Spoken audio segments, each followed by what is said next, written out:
I know a young man in my institution. All his life, he was even a leader in fellowship. Never looked at a sister lustfully. Never had anything to do with a sister. Then he went home for holiday and went to the village to stay with his grandparents.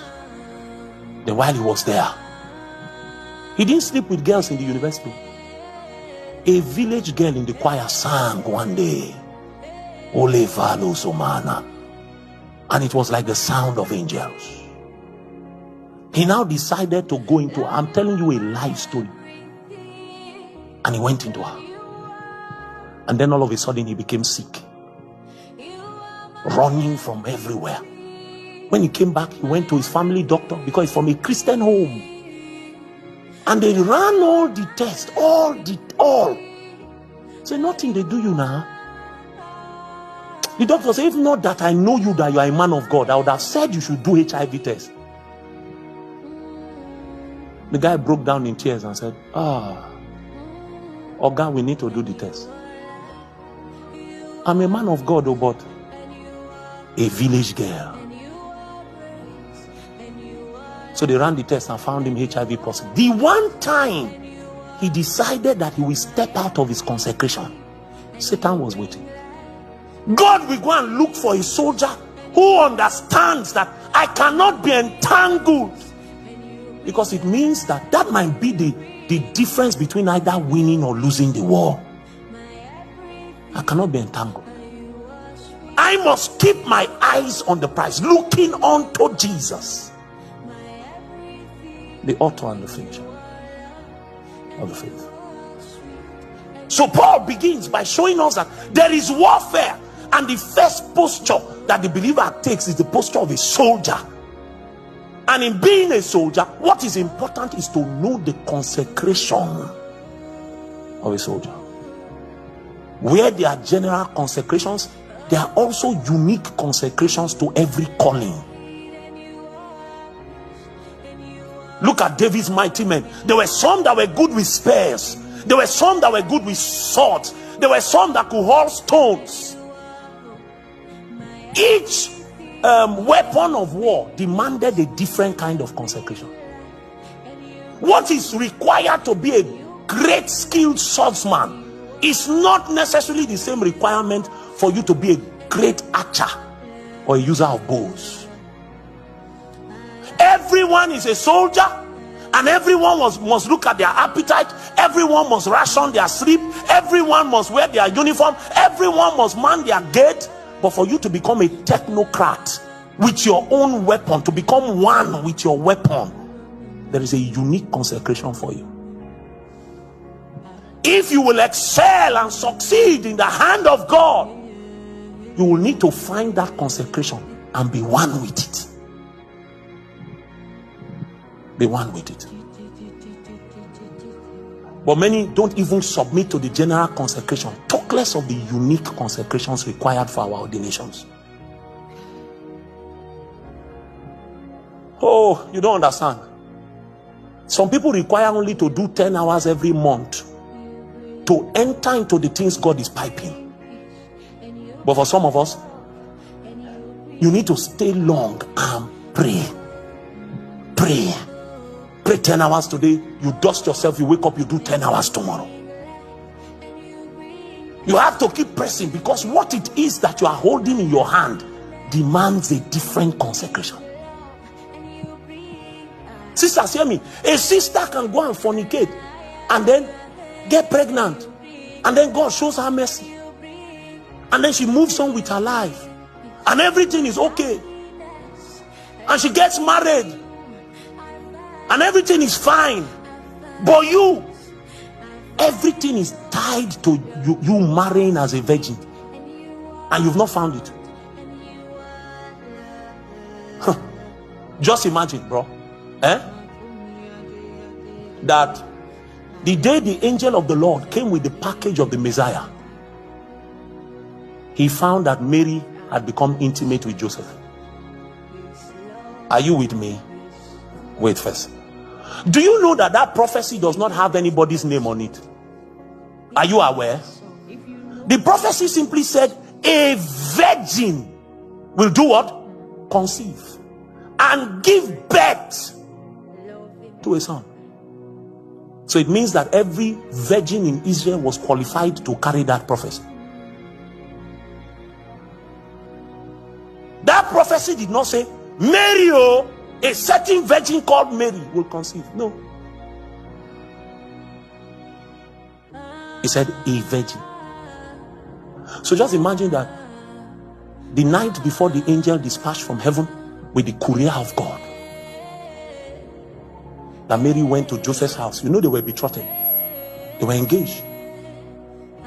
Went to Mary's house, then Joseph's house, then Joseph touched her pointed nose and said, Kai, this your nose reminds me of the cedars of Lebanon.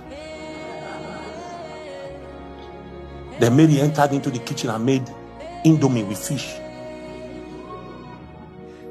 As she was boiling the indomie, Joseph was shaking his leg. No one ever cooked like thee. And as they brought the indomie, they sat down together, looked into each other's eyes, and the atmosphere changed. And then all of a sudden, Joseph went into Mary. Maybe when they finished, they now fell on the floor and they started crying. God show us mercy. By that one act, she had disqualified herself from destiny. She was the one that was chosen, but everything was tied to a posture. That to carry this thing, you've been chosen, but the qualification to even be in the group that will be chosen is that you must be a virgin. That's the consecration required for what it is God wants to give you. I know a young man in my institution. All his life, he was even a leader in fellowship. Never looked at a sister lustfully. Never had anything to do with a sister. Then he went home for holiday